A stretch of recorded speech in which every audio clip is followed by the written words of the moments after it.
عبادت ہے جو نبی اکرم صلی اللہ علیہ وسلم کیا کرتے تھے، اور آپ پر یہ عبادت فرض بھی تھی، یاد رکھیے، امت پر فرض نہیں، تو آپ یہ عبادت وہ کرتے تھے اور مستقل کرتے تھے، شہر میں ہو، سفر میں ہو، اور ہمیشہ جو ہے آپ اس نماز کو پڑھا کرتے تھے۔ تو وطر ایک مستقل عبادت ہے، اور اس عبادت کو ہمیں چاہیے کہ ہم جو ہے کوشش کریں کہ ہم کریں، اور یہ عشاء کا حصہ نہیں ہے، یاد رکھیے۔ عشاء کے ساتھ بھی پڑھی جا سکتی ہے، لیکن پارٹ آف عشاء نہیں۔ جیسا بہت سارے لوگ اگر کوئی وطر پڑھ کے نہیں گیا تو بولتا رہے عشاء پڑھے اور وطر نہیں پڑھے آپ نے تو عشاء بھی قبول نہیں ہوتی، اس لیے کہہ رہا ہوں وطر ایک مستقل الگ عبادت ہے، عشاء کی نماز ایک الگ عبادت ہے، یاد رکھیے۔ لیکن عموماً ہمارے پاس وطر کے بعد، معاف کرنا، عشاء کے فوراً بعد وطر پڑھ لیتے ہیں، ملاتے ہیں، تو ایسا لگتا ہے جیسے کہ یہ اس کا حصہ، جبکہ وہ اس کا حصہ نہیں، یاد رکھیے۔ نبی اکرم صلی اللہ علیہ وسلم نے ارشاد فرمایا، اور یہ جو ہے جامع ترمذی اور جو ہے سنن دارمی کی روایت، آپ نے فرمایا اور کہا، اللہ تعالیٰ نے ایک نماز کے ذریعے تمہاری مدد فرمائی ہے، اور وہ نماز وطر ہے، اسے عشاء اور طلوع فجر کے مابین بیچ میں پڑھا کرو۔ اللہ تعالیٰ نے ایک نماز کے ذریعے تمہاری مدد فرمائی ہے، تو تم اس نماز کو عشاء کے بعد سے لے کر فجر کے پہلے تک پڑھا کرو۔ تو اس حدیث سے یہ بات واضح ہوگی، عشاء کا وطر کا وقت کیا ہے؟ عشاء کے بعد سے لے کر فجر کے پہلے تک، یہ کس کا وقت ہے؟ وطر کی نماز پڑھنے کا وقت ہے، اور وطر کی نماز کے ذریعے اللہ رب العزت نے مسلمانوں کی کیا کی؟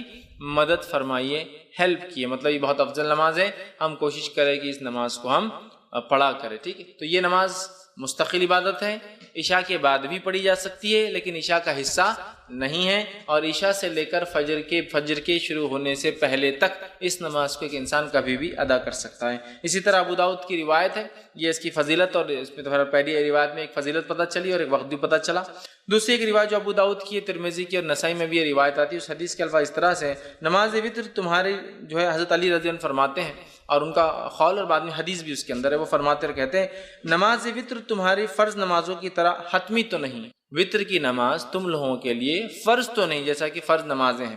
پھر وہ کہتے ہیں، لیکن اللہ کے رسول صلی اللہ علیہ وسلم نے اپنایا، مطلب اس کو عمل کیا، اس کو پڑھا، اور فرمایا، اللہ وطر طاق ہے، اللہ وطر ہے، طاق ہے، آڈ ہے، اور آڈ کو پسند کرتا ہے، واللہ وطر ویحب الوطر، اللہ آڈ ہے اور آڈ کو پسند کرتا ہے۔ اللہ آڈ مطلب اللہ ایک ہے، اور آڈ ڈیجٹس کو پسند کرتا ہے، اس لیے نبی اکرم صلی اللہ علیہ وسلم کا عمل اگر آپ دیکھیں تو آپ اکثر عمل کو آڈ کرتے تھے، 1، 3، 5، یہاں تک کہ آپ کھانے میں ویسے ہی کرتے تھے، کھجور کھاتے تو 1 کھاتے، 1 سے زائد ہوتے تو 3 کھاتے، 3 سے زائد کھاتے تو 5 کھاتے۔ چونکہ آڈ نمبرز کی خصوصیت یہ ہے کہ جب اس کو ڈیوائیڈ کیا جاتا ہے تو اس کا ریمائنڈر ہمیشہ 1 ہوتا ہے، تو اللہ چونکہ آڈ ہے، 1 ہے، تو وہ پسند کرتا ہے۔ تو اس نے فرمایا، حضرت علی فرماتے ہیں کہ آپ یہ نماز کوئی فرض تو نہیں ہے، حضرت علی کے قول خود واضح ہے، لیکن آپ وہ فرماتے ہیں کہ رسول اللہ صلی اللہ علیہ وسلم فرمایا، اللہ وطر ہے، طاق ہے، پھر فرمایا، اور اکائی طاق کو محبوب رکھتا ہے، پسند کرتا ہے۔ اے اہل قرآن، مطلب اے مسلمانوں، وطر کو پڑھا کرو، وطر کو پڑھا کرو۔ تو گویا حکم بھی ہے وطر کے پڑھنے کا، تو لہٰذا ہمیں وطر پڑھنے میں کوتاہی نہیں کرنی چاہیے، اور وطر کو اپنا معمول بنا لینا چاہیے۔ آپ عشاء کے بعد سے لے کر فجر تک کبھی پڑھ سکتے ہیں، یہ مستقل ایک نماز ہے، کوئی ضروری نہیں کہ عشاء کے بعد ہی پڑھے جائے، عشاء کے بعد سو کر اٹھ کے پڑھیے، یا آپ جاگ رہے ہیں تو بعد میں سوتے وقت پڑھیے، آپ کے اوپر ڈیپینڈ ہے بہرحال۔ تو یہ کوئی وہ نہیں ہے کہ آپ عشاء کے ساتھ ہی پڑھیں، لیکن عشاء کے بعد سے لے کر فجر تک، فجر کے پہلے تک آپ اس کو کبھی بھی پڑھ سکتے ہیں۔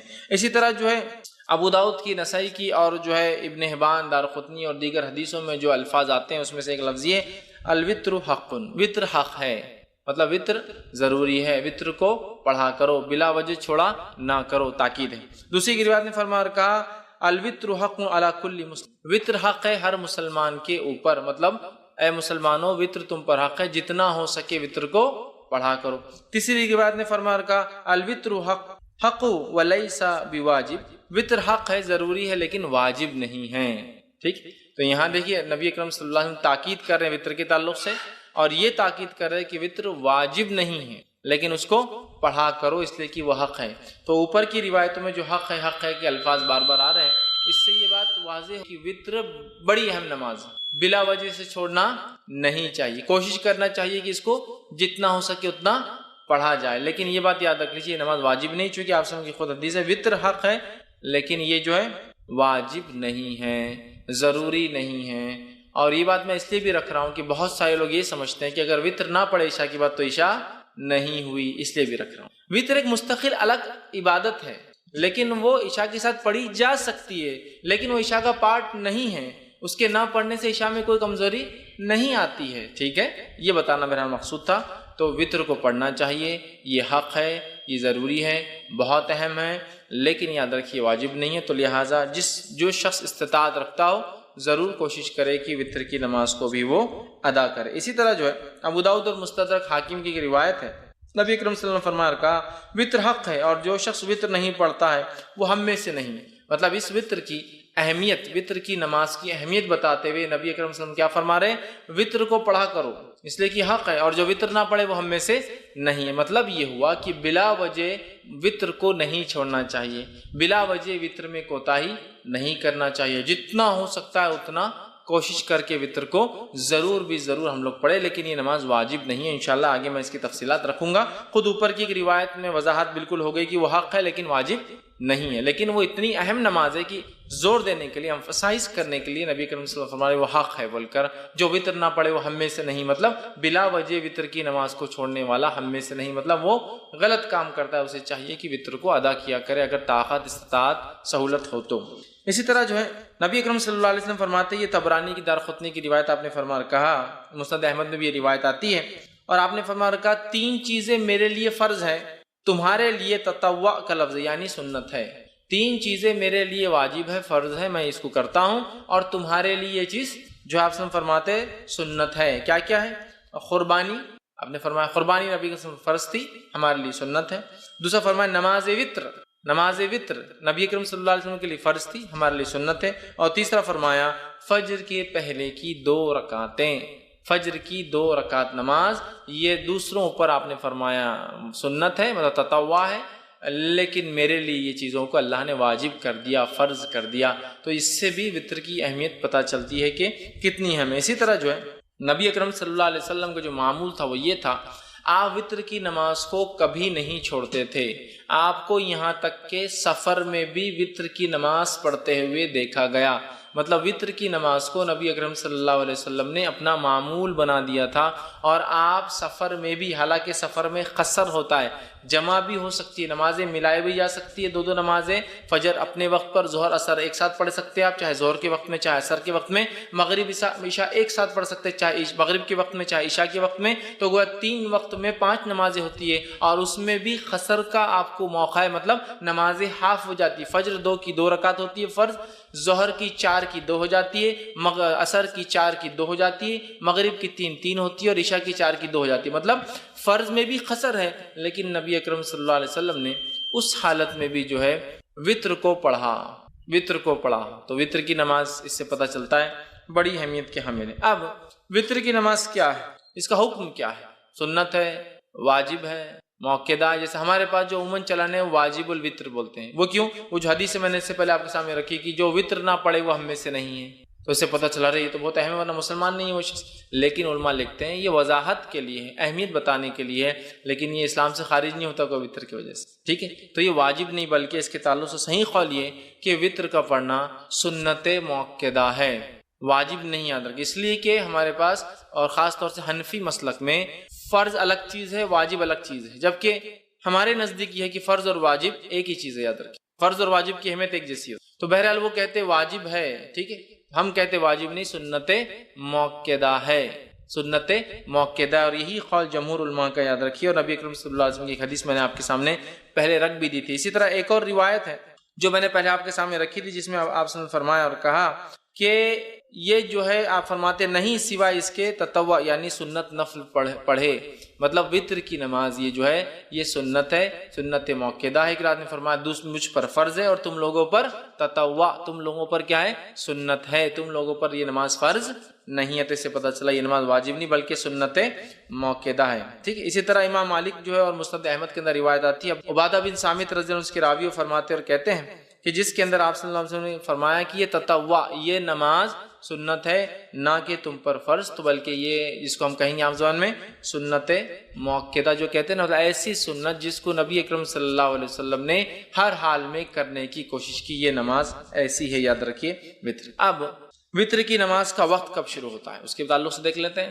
تو میں سمجھتا ہوں پہلی حدیث میں نے درس کی ابتدا میں جو بتائی واضح ہے کہ یہ نماز کے ذریعے اللہ نے ہماری مدد کی، اور یہ نماز عشاء کے بعد سے لے کر فجر کے پہلے تک پڑھی جا سکتی ہے.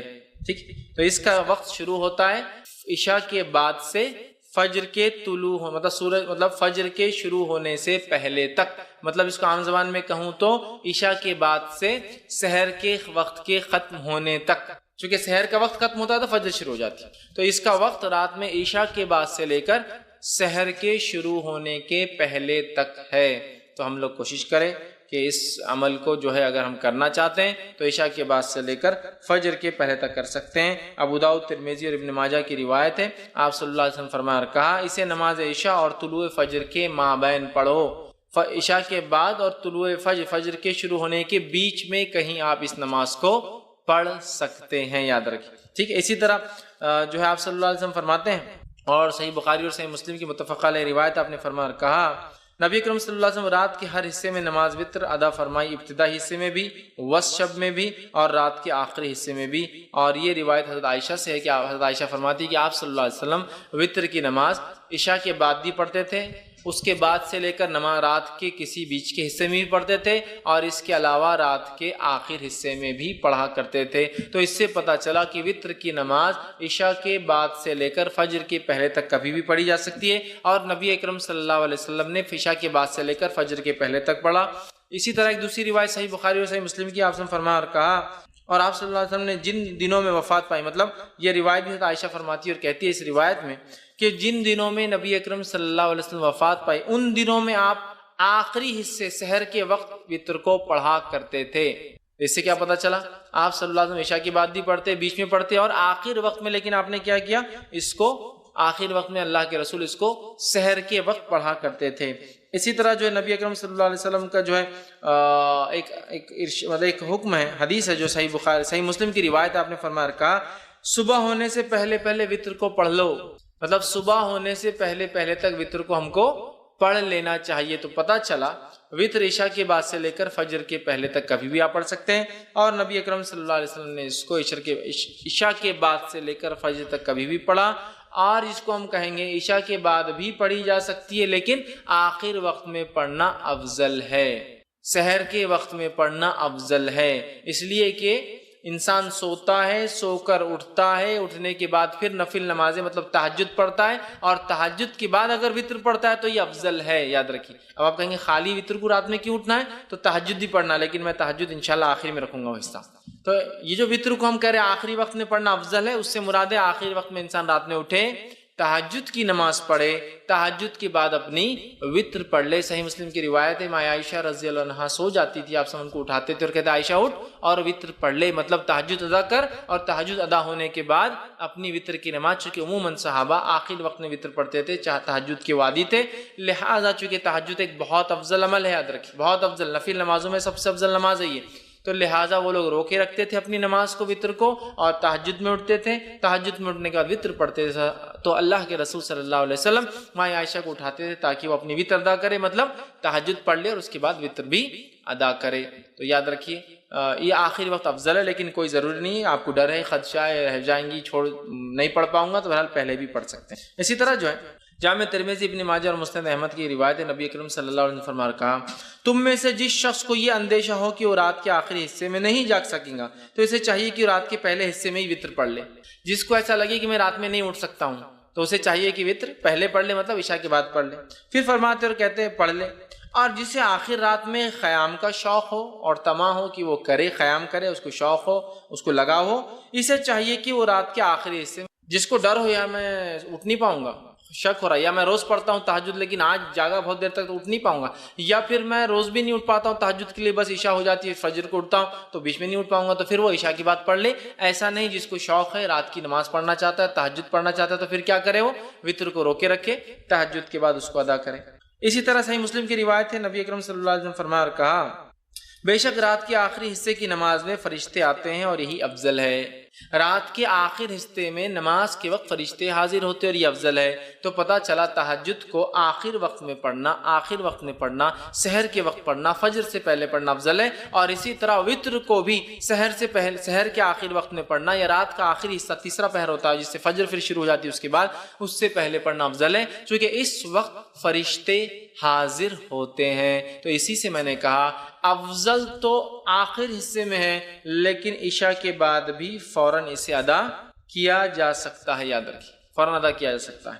اسی طرح جو ہے صحیح بخاری اور صحیح مسلم کی ایک روایت ہے، ابو ہریرہ رضی اللہ عنہ فرماتے اور کہتے ہیں میرے خلیل مطلب نبی اکرم صلی اللہ علیہ وسلم، خلیل مطلب بہت جگری گہرا دوست، تو فرماتے ہیں میرے خلیل نبی اکرم صلی اللہ علیہ وسلم مجھے خاص طور پر 3 باتوں کی وصیت فرمائی ہے، 3 باتوں کی مجھے تاکید کی۔ پہلا، میں ہر مہینے کے 3 روزے رکھوں، ایام 20 کے روزے جو کہ 13، 14 اور 15 تاریخ چاند کے حساب سے اس کے روزے رکھوں، یہ آپ نے ان کو تاکید کی تھی۔ چاند کی جو ہے 13، 14 اور 15 تاریخ کو میں روزے رکھوں۔ اسی طرح آپ نے فرمایا کہا صلاۃ الضحیٰ یعنی چاشت کی 2 رکعتیں نماز پڑھوں۔ اسی طرح فرماتے اور کہا یہ کہ سونے سے پہلے میں وتر پڑھ لیا کروں، مطلب سونے سے پہلے پڑھ لیا کروں، مطلب انسان سونے سے پہلے وتر پڑھ سکتا ہے، اور ہم جانتے ہیں وتر نماز رات کی آخری نماز ہوتی ہے اور تہجد کے بعد ہوتی ہے، تو لہٰذا کوئی انسان بغیر جاگے بغیر سوئے بھی تہجد پڑھ سکتا ہے۔ یہ جواب ہے۔ بہت سے لوگ بولتے ہیں نا تہجد کے لیے سونا ضروری ہے، افضل ہے سو کر اٹھ کر پڑھنا، اس لیے کہ اٹھنا، مشقت کرنا، وضو کرنا، ٹھنڈا اور گرم پانی کا مسئلہ ہوتا ہے رات میں پھر بھی کرنا،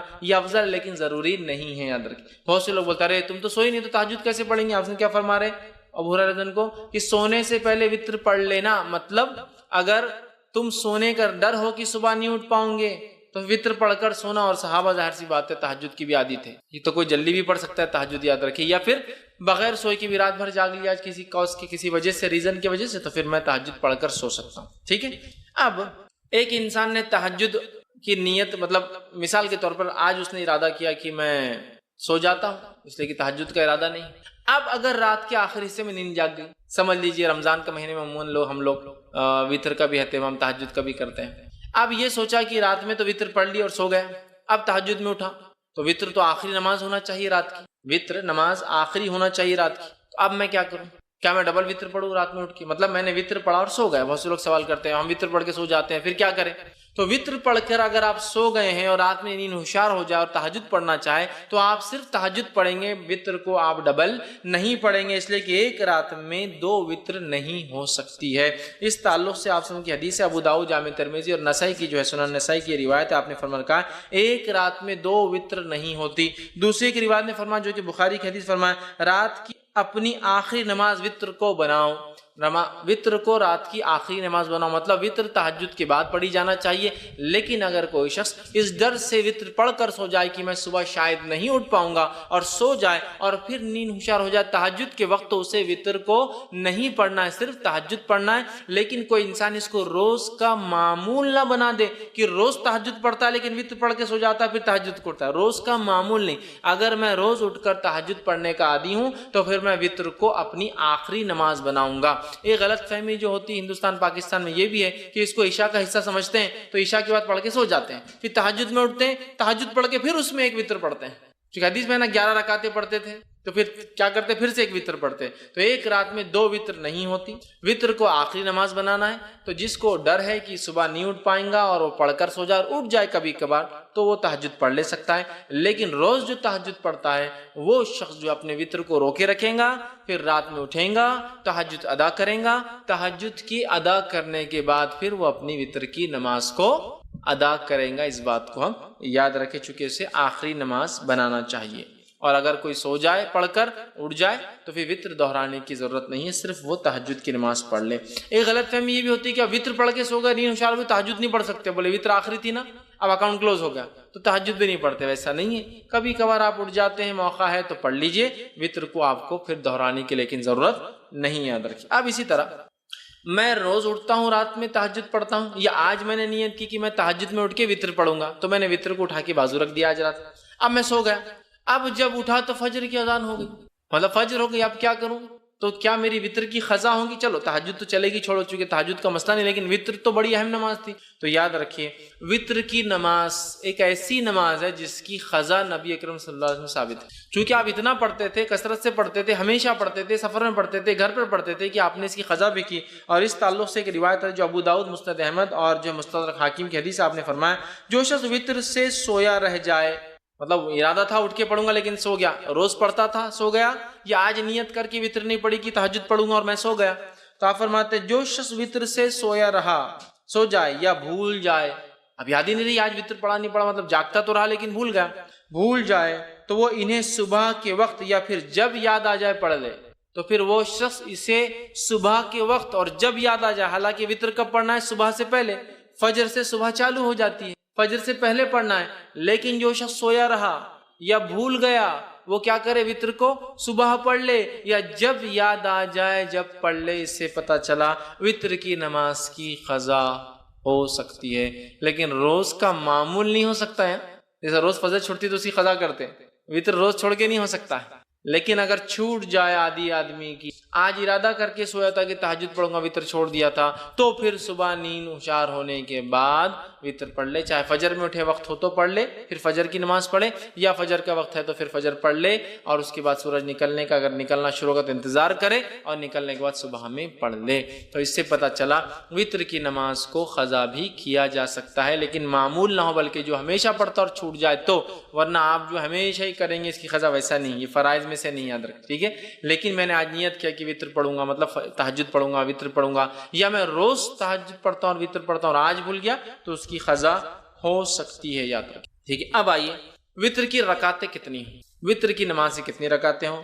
تو وطر کی نماز صحیح بخاری اور صحیح مسلم کی روایت ہے، اب سنن نسائی ہے، مستدرک حاکم ہے، بیہقی ہے، اور اتنی ساری حدیثیں آتی ہیں جس کے اندر آپ صلی اللہ علیہ وسلم سے وطر کی نماز 1 رکعت، وطر کی نماز 3 رکعت، وطر کی نماز 5 رکعت، وطر کی نماز 7 رکعت اور وطر کی نماز 9 رکعت ثابت ہے، اور کچھ روایتوں میں وطر کی نماز 11 رکعت اور 13 رکعت بھی ثابت ہے، لیکن زیادہ مشہور اور معروف چیز جو ہے وہ 1 رکعت، 3 رکعت، 5 رکعت، 7 رکعت اور 9 رکعت معروف ہے، لیکن کچھ علماء نے 11 بھی ثابت کی ہے اور 13 بھی ثابت ہے، لیکن اس میں تھوڑا سا شبہ یہ ہے کہ وہ 11 تہجد کے ساتھ تھی اور 13 تہجد کے ساتھ فجر کی 2 تھی، اس لیے میں وہ نہیں لے رہا ہوں، لیکن 9 رکعت تک تو بالکل ثابت ہے۔ لیکن ہمارے پاس چلن کس چیز کا ہے؟ کیا چیز مشہور اور معروف ہے؟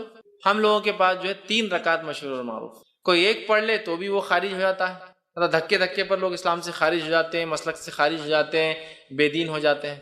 1 رکعت بھی ثابت ہے، لیکن 3 معروف، لیکن 3 ضروری نہیں، یاد رکھیے، 1 بھی، 3 بھی، 5 بھی، 7 بھی اور 9 رکعتوں تک پڑھ سکتے ہیں۔ اب آئیے ایک کے بعد ایک ہم دیکھتے ہیں یہ نماز، اس کی دلیل اور اس کے بعد اس کا طریقہ، یہ 1 کیسی پڑھیں گے، 3 کیسی پڑھیں گے، 5 کیسی پڑھیں گے، 7 کیسی پڑھیں گے اور 9 رکعت کیسے پڑھیں گے، ٹھیک ہے۔ جو آدمی کی جیسی سہولت، صحت، حالات کے اعتبار سے 1 پڑھے، 3 پڑھے، 5 پڑھے، 7 پڑھے، 9 پڑھے، ٹھیک ہے۔ یہ تہجد کی رکعتوں کے علاوہ ہے۔ تہجد کی رکعتیں کتنی؟ انشاءاللہ تہجد پورا الگ سے ایک چیپٹر ہے، وہ لوں گا جب بتاؤں گا۔ اب آئیے 1 رکعت کے تعلق صحیح بخاری اور صحیح مسلم کی روایت ہے، نبی اکرم صلی اللہ علیہ وسلم رات کی نماز جو ہے 2 رکعتیں کرتے تھے، اور جب جو ہے آپ نے فرمایا تمہیں صبح ہونے کا اندیشہ ہو تو اسے 1 رکعت کر لو، مطلب آپ صلی اللہ علیہ وسلم فرمایا، اور کہا جب آپ سے پوچھا گیا تو آپ نے فرمایا رات کی نماز 2 رکعتیں کر کے ہیں، مطلب 2 کر کے پڑھنا چاہیے۔ پھر آپ نے فرمایا جب تمہیں صبح ہونے کا ڈر ہو تو کیا کرو، پھر 1 رکعت ادا کر لو۔ تو اس سے پتہ چلا 1 رکعت بھی وطر پڑھی جا سکتی ہے۔ اسی طرح ابو داؤد، سنن نسائی اور سنن ابن ماجہ کی روایت ہے، آپ صلی اللہ علیہ وسلم نے وطر ہر مسلمان کا حق کہا، مطلب ثابت ہے، کرنا چاہیے۔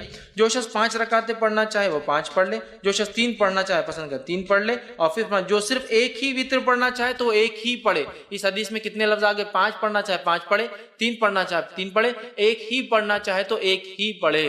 تو 5 کے لفظ حدیث میں آ گئے، 3 کے لفظ حدیث میں آ گئے اور 1 کی لفظی حدیث میں آ گئے، تو 1 رکعت بھی وطر پڑھی جا سکتی ہے۔ اسی طرح بہت سارے صحابہ کا عمل تھا، جس میں سے ایک معروف ہے، جیسا کہ جو ہے معاویہ بن ابی سفیان رضی اللہ عنہ، یہ جو ہے 1 رکعت ہی ہمیشہ پڑھا کرتے تھے، ٹھیک۔ اب اسی طرح 3 رکعت والی روایت ہم دیکھ لیتے ہیں۔ تو اسی طرح جو ہے صحیح بخاری اور صحیح مسلم کی روایت ہے، ماں عائشہ رضی اللہ عنہا فرماتی اور کہتی ہیں نبی اکرم صلی اللہ علیہ وسلم قیام اللیل کرتے، رات کی نماز پڑھتے، اور پھر آخر میں 3 رکعت ادا کرتے، ٹھیک، 3 رکعت ادا کرتے اور 3 رکعت وطر پڑھتے قیام اللیل کے بعد۔ تو اس روایت میں آ گئے تین کے الفاظ تو تین پڑھی جا سکتے. اسی طرح صحیح مسلم کی، جامع ترمذی کی اور سنن نسائی کی روایت آپ نے فرمایا، حضرت عائشہ فرماتی ہے آپ قیام اللیل کرتے، پھر آپ نے 3 وتر پڑھتے تھے. مطلب آپ سے پہلے قیام اللیل کرتے، اس کے بعد 3 وتر پڑھتے تھے. تو یہاں 3 کے لفظ آ گئے.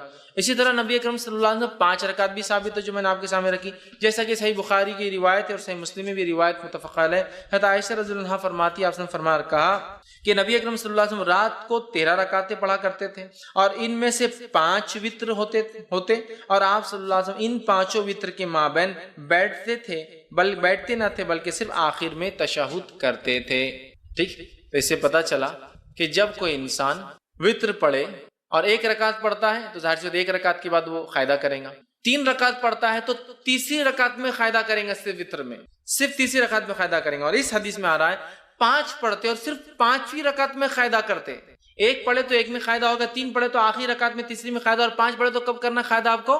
4 رکعت آپ کنٹینیوس پڑھیں گے بغیر قاعدے کے. 2 ہو گئی کھڑے ہو جائیں گے، تیسری ہو گئی، چوتھی ہو گئی کھڑے ہو جائیں گے، 5ویں کے بعد آپ قاعدہ کر کے سلام پھیریں گے. تو 5 رکعت میں صرف آخری میں قاعدہ کرتے. تو اس حدیث کے اندر الفاظ کیا کہ آپ 5 پڑھتے اور 5 میں مابین بیٹھتے نہیں، مطلب سلام نہیں پھیرتے، بلکہ مطلب قاعدہ بھی نہیں کرتے، سلام بھی نہیں پڑھتے، سیدھا کھڑے ہو جاتے اور 5ویں میں تشہد کے لیے آخر میں بیٹھتے.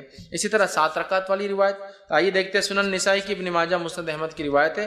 عائشہ رضی اللہ عنہا فرماتی اور کہتی ہے نبی اکرم صلی اللہ علیہ وسلم کبھی 7 اور کبھی 5 وتر پڑھتے تھے اور ان سب کے درمیان میں سلام و کلام سے فصل نہیں کرتے تھے. مطلب پوری رکعتیں 5 یا 7 ایک ساتھ پڑھتے تھے اور بیچ میں سلام بھی نہیں کرتے اور بعد بھی نہیں کرتے. فصل مطلب گیپ نہیں دیتے تھے، کنٹینیوسلی پڑھتے تھے. تو 7 رکعتیں پڑھنا ہے تو 7 رکعتوں میں کیا کرنا پڑے گا آپ کو؟ سلام کب کرنا پڑے گا؟ 7th رکعت میں، تیسری میں آخری تیسری رکعت میں، 5ویں میں آخری 5ویں رکعت میں، 7ویں میں آخری 7ویں رکعت میں آپ قاعدہ کریں گے. اب آئیے 9 رکعت والی روایت دیکھ لیتے ہیں. تو صحیح مسلم کی روایت ہے، ابو داؤد کی، سنن نسائی کی، مسند احمد کی روایت ہے. نبی اکرم صلی اللہ علیہ وسلم کے تعلق سے ماں عائشہ رضی اللہ عنہا فرماتی اور کہتی ہے آپ صلی اللہ علیہ وسلم نے 9 رکعتیں پڑھی، اس طرح پڑھتے کہ ان کے مابین صرف 8ویں رکعت میں تشہد کے لیے بیٹھتے. تو پتہ چلا 9 رکعت پڑھنے کا طریقہ تھوڑا سا الگ ہے باقی سے. 3 رکعت میں تیسری رکعت میں قاعدہ، 5 رکعت میں 5ویں رکعت میں قاعدہ، 7 رکعت میں 7ویں رکعت میں قاعدہ، 9 رکعت میں 8ویں رکعت میں قاعدہ، پھر کھڑے ہو کے 1 رکعت اور پھر 9ویں رکعت میں قاعدہ. 9 رکعت والی وتر اگر آپ پڑھتے ہیں تو 8 کنٹینیو پڑھیں گے، 8ویں رکعت میں قاعدہ کریں گے، پھر کھڑے ہوں گے، سلام نہیں پھیریں گے، پھر 9ویں رکعت پڑھ کے 9ویں رکعت میں قاعدہ. مطلب 9 رکعت میں 2 قاعدے ہیں. 7 رکعت میں 1 قاعدہ، 5 رکعت میں 1 قاعدہ، 3 رکعت میں 1 قاعدہ، 1 رکعت میں تو 1 ہی قاعدہ ہوں گا ظاہر سی بات ہے. لیکن 9 رکعت والی نماز میں 8ویں میں قاعدہ اور 9ویں میں 1 قاعدہ. تو آپ یہ نماز کو 9 رکعت تک پڑھ سکتے تھے. میں اس کے آگے اور بھی روایتیں نہیں رکھوں گا آپ کے سامنے 11 اور 13 کی، تھوڑا سا اس میں کنفیوز بھی ہوتا ہے، لیکن 9 رکعت تک بالکل علماء کے بغیر کسی اختلاف کے اتنی باتیں ثابت ہے، یاد رکھیں. لیکن اس سے زائد بھی کوئی پڑھتا ہے تو ہم اس کو برا نہیں کریں، چونکہ اس میں اختلاف ہے اور بہت سارے آثار ملتے ہیں کہ ایسا صحابہ نے کیا. ٹھیک ہے، تو 9 رکعت کا طریقہ میں نے آپ کو 9 رکعت تک ہم نے دیکھ لیا. اب وتر کی جو ہے ادائیگی کا طریقہ کیا ہوں، اس کو کیسے ادا کیا جائے گا. ٹھیک، تو وتر کو ادا کرنے کا طریقہ یہ ہے کہ آپ رات میں اٹھیں گے اور تہجد پڑھیں گے. چونکہ یہ نماز وتر کی بات ہو رہی ہے، رات کی نماز کی بات ہو رہی ہے. ٹھیک، اور وتر کی نماز جو ہے قیام اللیل کی بعد آپ سے پڑھتے ہیں، تہجد کی بات پر. تو آپ رات میں اٹھنے کے بعد 2، 4، 6 یا 8 رکعتیں آپ نماز پڑھیں گے، 2 کر کے 2 یا 4 یا 6 یا 8 رکعت نماز پڑھیں گے. ان نمازوں کے بعد 1 یا 3 یا 5 یا 7 یا 9 رکعت وتر پڑھیں گے. ہوگی بات ختم. یہ طریقہ ہے. پہلے آپ تہجد کے لیے اٹھیں گے، تہجد کی نماز پڑھیں گے جو کہ 2 یا 4 یا 6 یا 8 رکعت زیادہ سے زیادہ. یہ پڑھنے کے بعد آپ 1 رکعت یا 3 رکعت یا 5 رکعت یا 7 یا 9 رکعت وتر پڑھیں گے. یہ اس کا پڑھنے کا طریقہ ہے، یاد رکھیے. طریقہ یاد رکھیے اور یہی یاد رکھیے، درست چیزیں یاد رکھیے کہ ہم جو ہے اس طرح سے اس نماز کو ادا کریں تہجد کے بعد. اب جو سب سے مشہور طریقہ ہے وتر کا وہ 3 رکعتیں ہیں جو ہمارے پاس بھی چلتا ہے، تو اس کو تھوڑا سا اور ڈیٹیل میں جاتے ہیں. سب سے مشہور طریقہ جو وتر کا ہے وہ 3 والا ہے. وہ کیوں؟ حضرت عائشہ کی وہ روایت یاد کیجئے موطا امام مالک کی کہ نبی اکرم صلی اللہ علیہ وسلم رمضان یا غیر رمضان 11 رکعتوں سے زیادہ نہیں پڑھتے تھے. تو 11 رکعت میں 8 رکعت تہجد کی اور 3 رکعت وتر کی ہے. تو 3 پڑھنا سب سے مشہور طریقہ ہے. اب یہ 3 پڑھنے کا طریقہ کیا ہے؟ اس طریقے سے اس 3 رکعت کو پڑھنے کے دو طریقے ہیں. میں سمجھو آپ زیادہ کنفیوز نہیں ہو رہے ہیں, ہر چیز کلیئر کرتے ہوئے جا رہے ہیں. 3 رکعتوں کو پڑھنے کے دو طریقے ہیں. دو طریقے کیا ہیں؟ 2 سلام سے 3 رکعت یا 1 سلام سے 3 رکعت. تھوڑا اس کو اور وضاحت کرتا ہوں. 2 سلام اور 2 قاعدے سے 3 رکعت یا 1 سلام اور 1 قاعدے سے 3 رکعت. طریقہ بتاتا ہوں. پہلا طریقہ, آپ نماز وتر کے لیے کھڑے ہوئے, آپ نے تکبیر کہی, ہاتھ باندھ لیا, اب آپ نماز پڑھتے ہیں 2 رکعت. 2 رکعت نماز ختم ہونے کے بعد قاعدہ کرتے ہیں. قاعدے کے بعد آپ السلام علیکم ورحمۃ اللہ, السلام علیکم ورحمۃ اللہ کرتے ہیں. کتنی رکعت ہوئی؟ 2. پھر 2 کے بعد آپ کھڑے ہوتے 1 رکعت کی نیت سے, پھر آپ رکعت باندھتے, 1 رکعت پڑھ کے قاعدہ کرتے السلام علیکم ورحمۃ اللہ, السلام علیکم ورحمۃ اللہ. 3 رکعت وتر, 2 سلام اور 2 قاعدے سے. 2 سلام ہے, 2 کے بعد سلام پھیر دیا, مطلب قاعدہ بھی ایک زیادہ ہوا, یہ بھی ہوا. اس کے بعد 1 رکعت پڑھی, 1 قاعدہ کیا اور سلام پھیرا. 2 سلام 2 قاعدے سے. دوسرا طریقہ 1 سلام اور 1 قاعدے سے. پہلا طریقہ سمجھ میں آ گیا, 2 رکعت پڑھی, سلام پھیر دیا, پھر کھڑے ہوئے 1 رکعت پڑھی, سلام پڑھی, تو قاعدے بھی 2 ہوئے, سلام 2 ہوئے. اب 1 سلام سے اور 1 قاعدے والا طریقہ, آپ نے رکعت باندھی وتر کی, 3 رکعت کی نیت سے آپ کھڑے ہوئے, اللہ اکبر کے ہاتھ باندھا, کنٹینیوسلی 3 رکعت پڑھیں گے. اب 1 ختم ہوئی, دوسری پڑھا آپ نے, دوسری ختم ہوئی, بیٹھیں گے نہیں, اب قاعدے میں کھڑے ہو جائیں گے, تیسری آپ پڑھیں گے. تیسری رکعت کے پڑھنے کے بعد آپ قاعدہ کریں گے اور پھر السلام علیکم ورحمۃ اللہ السلام. 1 قاعدہ اور 1 سلام سے 3 رکعت اور 2 قاعدے 2 سلام سے 3 رکعت. سمجھ میں آ گئی بات؟ کلیئر ہے؟ بہت زیادہ کنفیوژن نہیں. سعودی عرب میں سب سے زیادہ معروف طریقہ وہ پہلا والا ہے. 2 رکعت پڑھتے ہیں, سلام پھیر دیتے ہیں, پھر 1 رکعت پڑھتے ہیں. ہندوستان کے اندر 3 پڑھتے ہیں, لیکن تھوڑا سا مسئلہ ہوتا ہے. ہم 3 رکعت 1 قاعدے اور 1 سلام سے نہیں پڑھتے, 3 رکعت 2 قاعدے 2 سلام, بالکل مغرب کی نماز کے جیسے. آپ کو بولے مغرب کے ایسا وتر کو نہیں پڑھنا ہے, تو پھر ایک نیا لاتے ہیں, ہم الگ کر رہے نا, بیچ میں ہاتھ اٹھاتے نا, تیسری رکعت میں اللہ اکبر بول کے پھر ہاتھ باندھتے. حالانکہ ہر طرف تو رفع دین منسوخ ہو گیا بولتے ہیں یہاں, لیکن ثابت کرتے ہیں. باقی جگہ رفع دین کرو تو منسوخ ہو گیا, غلط ہے, اور یہاں بولتے ہیں یہاں ہے, پھر کیسا منسوخ ہوا؟ یہاں تو ہے باقی. تو بہرحال الگ کرنے سے مراد, مغرب سے وتر کو الگ کرنے سے مراد یہ نہیں کہ منمانے طریقے سے الگ کرو. جو بتایا گیا وہ یہ ہے کہ قاعدہ 1 کرو اور 1 سلام سے, یا پھر 2 قاعدے, مطلب پھر 2 رکعت پڑھ کے سلام پھیر دو, پھر 1 رکعت پڑھو, یہ معنی ہے اس کا. لیکن ہمارے پاس علم کم اور تعصب زیادہ ہوتا ہے. تعصب مطلب کیا؟ ارے فیض میں ایسا بولتی ہے, ان کا مسلک تو الگ ہی دکھ رہا, کچھ اپنے سے ہٹ کے طریقہ بتا رہے. میرے بھائی یہ علم ہے, دس از نالج. علم کو ہم کو حاصل کرنا ہے. بہت ساری بات ہم کو نالج نہیں ہوتا کسی چیز کا, تو اس کا مطلب یہ نہیں کہ ہمارا مسئلہ الگ ہے, ہم بھٹک گئے, بلکہ ہماری کمزوری تھی, ہماری جہالت تھی کہ ہم نے علم حاصل نہیں کیا. ٹھیک ہے, تو لہٰذا 3 رکعت کے دونوں طریقے میں نے آپ کو بتا دیے, اور دونوں سنت سے ثابت ہے. لیکن تیسری رکعت میں کھڑے ہو کر سورہ فاتحہ اور وغیرہ پڑھ کر پھر اللہ اکبر ہاتھ اٹھا کے پھر سے باندھنا, یہ سنت سے ثابت نہیں ہے. اس تعلق سے آپ سب سے کچھ بھی ثابت نہیں, نہ صحیح نہ ضعیف. خاص طور سے اٹھا کے پھر باندھنا نہ صحیح ثابت ہے نہ ضعیف. لہٰذا میں کہوں گا آپ کو اگر 3 ایک ساتھ پڑھنا ہے تو 1 قاعدے سے پڑھیے, آخری رکعت میں آپ کو کوئی ڈبل سے ہاتھ نہیں اٹھانا ہے بیچ میں. اب پھر وہ دعائے قنوت کیسے کرنا, پھر فرق کیسے کرنا, دعائے قنوت کی طرف میں جا رہا ہوں. پہلے میں طریقے بتانا چاہ رہا تھا, تو ہو گیا 3 وتر کا طریقہ, 2 طریقے 3 وتر کے, یہ میں سمجھتا ہوں واضح ہو گئی. اور نبی اکرم صلی اللہ علیہ وسلم سے بہت ساری حدیثوں میں بات, سب جیسے صحیح مسلم کی اور صحیح بخاری کی روایت متفق علیہ. عبداللہ بن عمر رضی اللہ عنہما فرماتے آپ سب رات کی نماز کو 2 رکعتیں کر کے پڑھتے تھے, اور آخر میں 1 رکعت وتر پڑھتے تھے. 2 2 2 2 2 2 2 مطلب 5 سلام ہو گئے, اس کے بعد آپ کھڑے ہوتے اور 1 پڑھتے, اور ٹوٹل ہوئی 11 رکعتیں. ٹھیک ہے, تو یہ طریقہ ہے, اور ایک ساتھ پڑھنے کا بھی آپ سے ملتا ہے. اسی طرح رکعت وتر میں کیا خیرت کر سکتے ہیں, تو رکعت وتر میں سورہ فاتحہ کے بعد آپ کچھ بھی خیرت کر سکتے ہیں. اور وتر کی رکعت کی خصوصیت یہ ہے کہ اس میں تیسری رکعت میں بھی آپ کو ضمی سورہ ملانا ہے.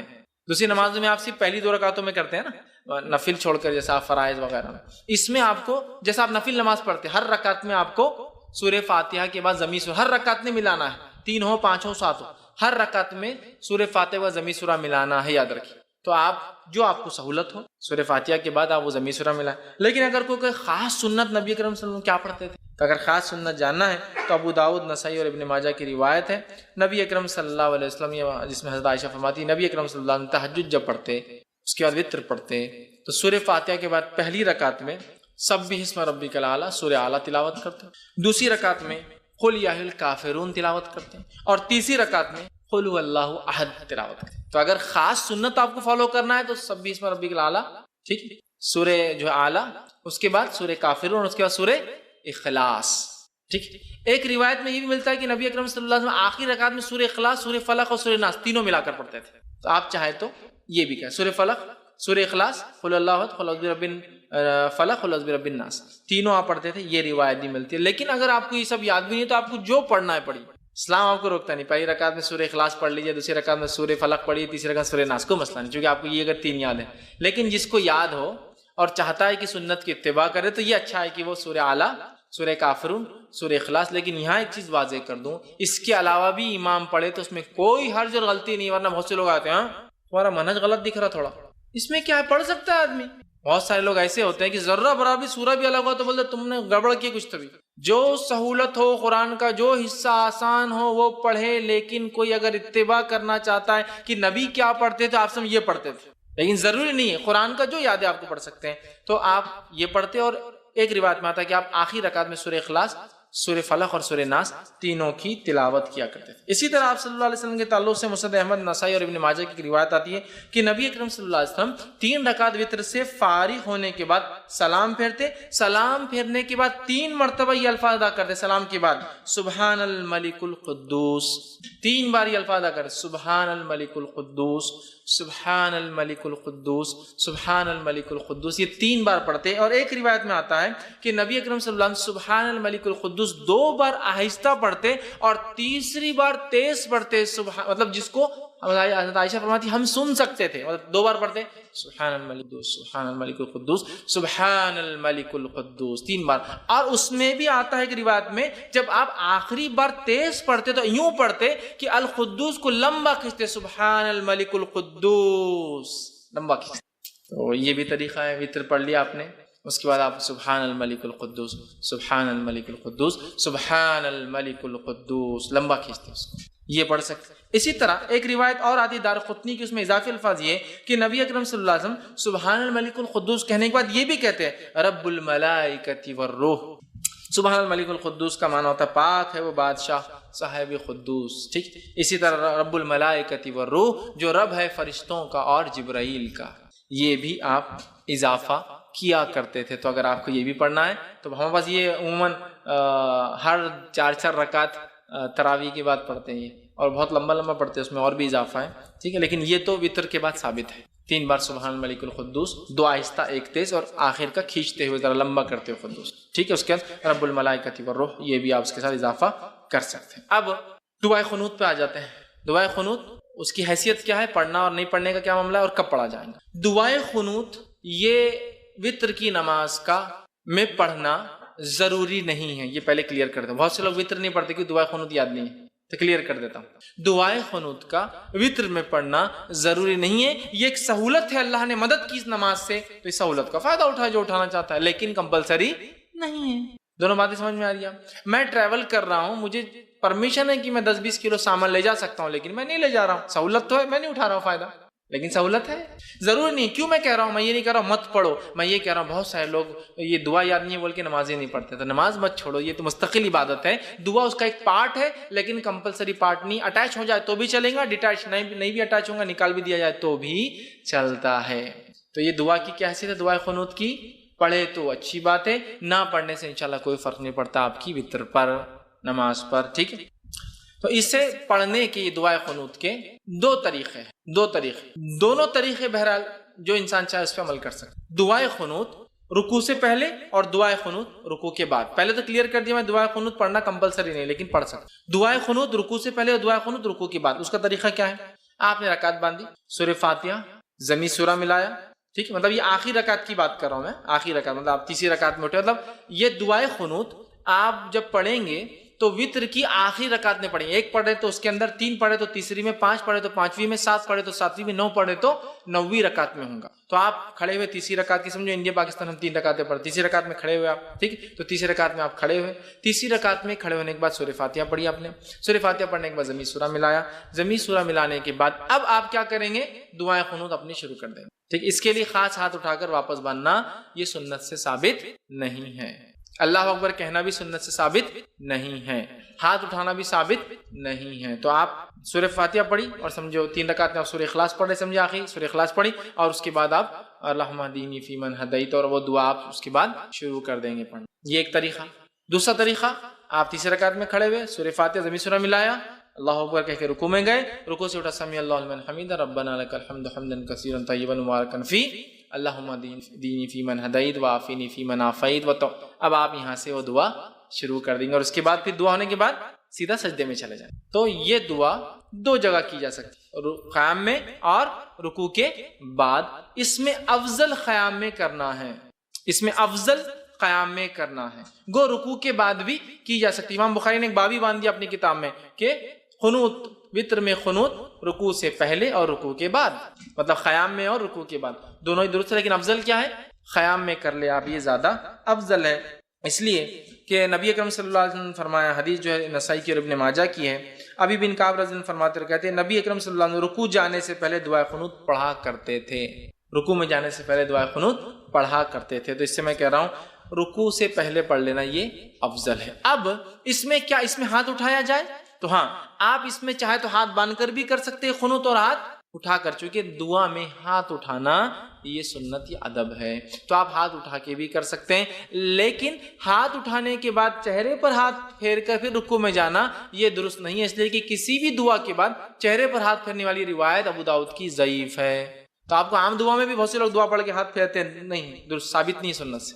دعا پڑھیے اور دعا ہو، بہت سے لوگ ہاتھ پھیرتے ہیں. تو اسی طرح دعا میں چونکہ ہاتھ اٹھائے جا سکتے ہیں، تو ابو داؤد کی روایت کے مطلب آپ رات میں بھی ہاتھ اٹھا سکتے ہیں. وتر کے اندر دعا جب کر رہے ہیں، آپ سمجھ لیجیے آپ نے قیام کیا، سورہ فاتحہ اور سورہ اخلاص پڑھ لی، اس کے بعد اللہم دینی فی من ہدیت وہ پڑھ لیا اور پھر سیدھا رکوع میں آپ چلے. ہاتھ پھیرنے والی روایت ضعیف ہے. عام حالت میں مت پھیریے اور نماز میں بھی مت پھیریے ہاتھ کو، ٹھیک ہے؟ آپ نے ہاتھ چھوڑ دیا، آپ رکوع میں چلے گئے. تو یہ تھے قنوت پہلے اور قنوت بعد میں، دونوں بھی ہو سکتا ہے. افضل پہلے ہے لیکن بعد میں بھی پڑھا جا سکتا ہے. اسی طرح جو ہے قنوت کے اندر جو ہے کون سی دعائیں پڑھی جائے، ٹھیک ہے؟ دعائیں قنوت میں جو ہے مطلب اس میں کون سی دعائیں پڑھی جائے، تو یاد رکھیے عموماً جو ہمارے پاس جو دعا چلتی ہے وہ قنوت کے لیے وہ دعا اس طرح سے ہم لوگ پڑھتے ہیں، اللہم انا نستعینک ونستغفرک، وہ دعا ایک کامن ہے. لیکن جو سنت سے جو زیادہ قریب اور جو ثابت دعا ہے وہ یہ والی دعا ہے جو پڑھنی چاہیے، وہ اللہم دینی فی من ہدیت وعافینی فی من عافیت. انشاءاللہ عزیز جو لوگ نیٹ پر اس کو دیکھیں گے، دعا آپ کے ویڈیو کے اندر جو ہے بیک گراؤنڈ میں آ جائیں گی، آپ اس پہ سے دیکھ کر یاد کر سکتے ہیں، ٹھیک؟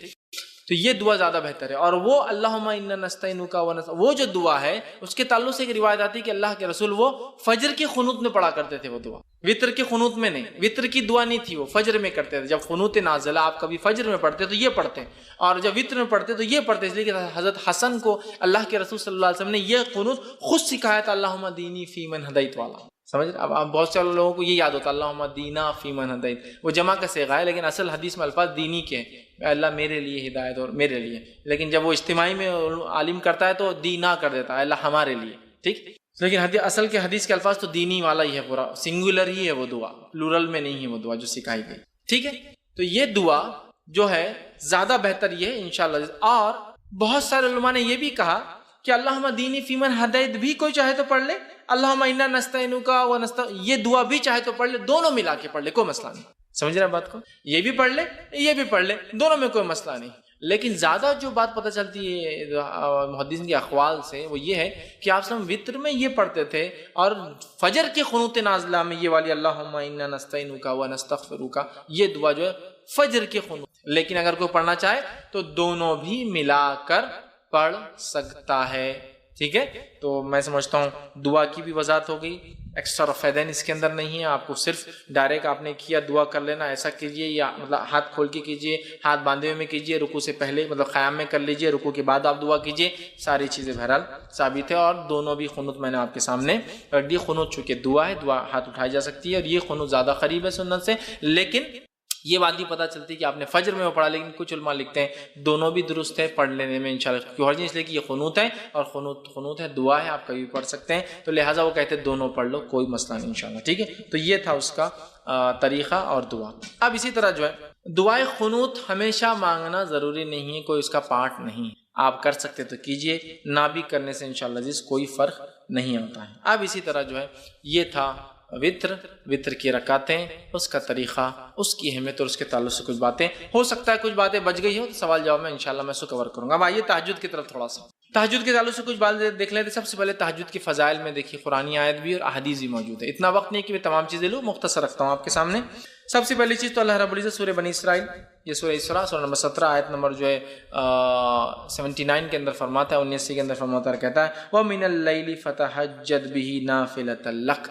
اللہ فرماتا ہے اور کہتا ہے اور رات کو تہجد پڑھو، یہ آپ صلی اللہ علیہ وسلم کے لیے نفل ہے. آپ اے نبی رات میں تہجد پڑھا کرو، یہ آپ کے لیے نفل ہے. عَسَىٰ أَن يَبْعَثَكَ رَبُّكَ مَقَامًا مَحْمُودًا، ہو سکتا ہے اللہ اس کے ذریعے آپ کو مقام محمود پر پہنچا دے. ٹھیک ہے، تو اس لیے دیکھیے قرآن سے پتہ چلتا ہے کہ تہجد کا ذکر قرآن میں اور اس کی بڑی اہمیت ہے، اس کو پڑھنا چاہیے.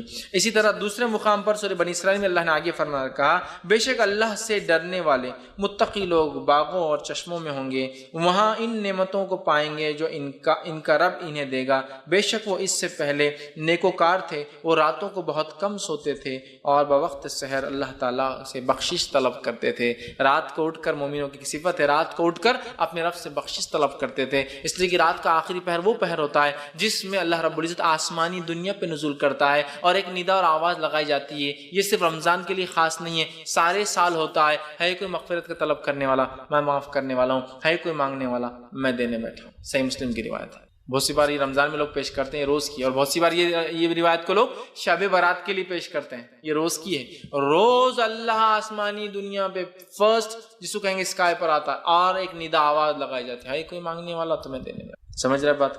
تو بہرحال اس کا تذکرہ قرآن میں بھی ہے. احادیث کے اندر جو ہے صحیح مسلم کی روایت میں آتا ہے نبی اکرم صلی اللہ علیہ وسلم کے تعلق سے کہ جو ہے نبی اکرم صلی اللہ علیہ وسلم سے پوچھا گیا کہ فرض نماز کے بعد کون سی نماز سب سے افضل ہے. نبی کریم صلی اللہ علیہ وسلم کسی نے سوال کیا فرض نماز کے علاوہ سب سے افضل نماز کون سی ہے؟ اس کا مطلب دوسرے الفاظ میں نفل عبادتوں میں سب سے افضل عبادت کون سی ہے؟ فرض نماز کے بعد سب سے افضل عبادت مطلب کیا ہوا؟ نفل نمازوں میں سب سے افضل نماز. تو آپ نے فرمایا اور کہا آدھی رات کے بعد نماز یعنی تہجد. آدھی رات کے بعد پڑھی جانے والی نماز کا پڑھنا یہ سب سے افضل عبادت ہے فرض نمازوں کے بعد. تو اگر فرض کے علاوہ کوئی انسان کچھ کرنا چاہتا ہے سب سے افضل کام تو وہ کیا کرے؟ تہجد کا اہتمام کرے. تہجد کا اہتمام کرے. یاد رکھیں بڑی اہم بات ہے اور ہمیں چاہیے کہ ہم کوشش کریں ہم لوگ تہجد کا بالخصوص اہتمام کریں. تو اس حدیث سے پتہ چلا سب سے افضل نماز فرض کے بعد سب سے افضل نماز نفل میں یا سب سے افضل عبادت نفل عبادتوں میں کون سی ہے؟ تہجد کا ادا کرنا. اور اس تہجد کے بعد یہ پڑھا جاتا ہے کیا؟ وتر، جو میں نے پہلے لے چکے ہیں. ہم لوگ پہلے پڑھ لیتے وتر عشاء کے بعد، عام طور سے تہجد نہیں پڑھتے لوگ، یہاں بس عشاء کی بات کا اس لیے اس کو پہلے رکھا حالانکہ وہ اس کے بعد آتی. اب آئیے جو ہے ایک اور روایت میں اس طرح سے آتا ہے، ابن حبان اور مسند احمد کی روایت ہے. ابو ہریرہ رضی اللہ عنہ اس کی راوی فرماتے ہیں ہر کس و ناکس مسلمان کو سلام کہو، غریبوں کو کھانا کھلاؤ، صلہ رحمی کرو اور راتوں کو اٹھ اٹھ کر جو ہے اس وقت نمازیں پڑھو جبکہ لوگ سوئے ہوئے ہوں، اس طرح تم آرام سے جنت میں داخل ہوں گے. ابو ہریرہ رضی اللہ عنہ نے ایک مرتبہ پوچھا اللہ کے رسول میں جنت میں آرام سے کیسے داخل ہوں؟ تو آپ نے بتا دیا اور کہا کیا کیا کرو جنت میں جانے کے لیے آسانی سے. پہلا کام مسلمان کو سلام کرو، غریب کو کھانا کھلاؤ، رشتوں کو جوڑے رکھو، رات کو اٹھ اٹھ کر نماز پڑھو جبکہ لوگ سوتے رہتے ہیں، تم آسانی سے اور آرام سے جنت میں چلے جاؤں گے. تو آسانی سے اور جنت میں جانے کے راستوں میں سے ایک راستہ تہجد کا پڑھنا ہے، کھانے کا کھلانا ہے، لوگوں سے رشتہ اور تعلقات قائم کرنا ہے، اور کس اور ناکس جس کو بھی کسی کو بھی سلام. اور یہاں الفاظ دیکھیے ہر کس و ناکس، بڑی اہم چیز، مطلب ہر کسی کو. ہمارے پاس کیا ہوتا ہے سلام کرتے ہیں اسٹیٹس کے حساب سے، بہت مالدار ہے تو سلام. ایک غریب نوکر اپنے پاس روز کام کو آتی اس کو کیا سلام کریں گے؟ کس اور ناکس مطلب اس کی دنیاوی اعتبار سے ویلیو ہو یا نہ ہو لیکن آپ نے سلام کرنا چاہیے. سمجھ رہے آپ بات؟ بہرحال سلام کرو اور رشتوں کو قائم رکھو، غریبوں کو کھانا کھلاؤ اور ہاتھوں کو ٹوٹ کے نماز پڑھو، مطلب تہجد پڑھو جب سب سوتے ہیں، مطلب آخر وقت میں افضل ہے یہ ٹائم، تو تم جو ہے جنت میں چلے جاؤں گے. اب تہجد کے وقت کے تعلق سے ہم کچھ باتیں دیکھتے ہیں. تہجد کا وقت اور اس کی رکعتیں. تہجد کا وقت عشاء کے بعد سے لے کر فجر کے پہلے تک، سیم جو وتر کا ٹائم. تہجد کا وقت عشاء کے بعد سے لے کر فجر کے پہلے تک. تو گویا آپ عشاء کے بعد بھی پڑھ سکتے ہیں تہجد اور فجر سے پہلے تک پڑھ سکتے ہیں، کبھی بھی جیسا وتر پڑھ سکتے ہیں. ٹھیک ہے. اب کتنی رکعتیں پڑھیں؟ تو اس کی رکعتیں یاد رکھیے دو دو کر کے، کم از کم 2 اور زیادہ سے زیادہ 8 رکعت. اور یہ رکعتیں 2 کر کے ہی ہوں گی. 2 کے بعد سلام، 2 کے بعد سلام، 2 کے بعد سلام، 2 کے بعد سلام. ٹھیک. تو اگر آپ کو 2 پڑھنا ہے تو 2 ہو گئی، 4 پڑھنا ہے تو 2 کر کے مطلب 2 سلام ہوں گے، 6 پڑھنا ہے تو 3 سلام اور 8 پڑھنا ہے تو 4 سلام سے 8 رکعتیں. 2 کے بعد سلام پھیریں گے. یہ اس کی رکعتیں کم از کم 2، زیادہ سے زیادہ آپ جو ہے 8 رکعتیں اس کی پڑھ سکتے ہیں. ٹھیک. اب جو ہے یہ کب پڑھ سکتے ہیں؟ تو اس کے تعلق سے میں نے جو آپ سے کہا یہ کبھی بھی پڑھ سکتے ہیں. اس تعلق سے ایک روایت آتی ہے.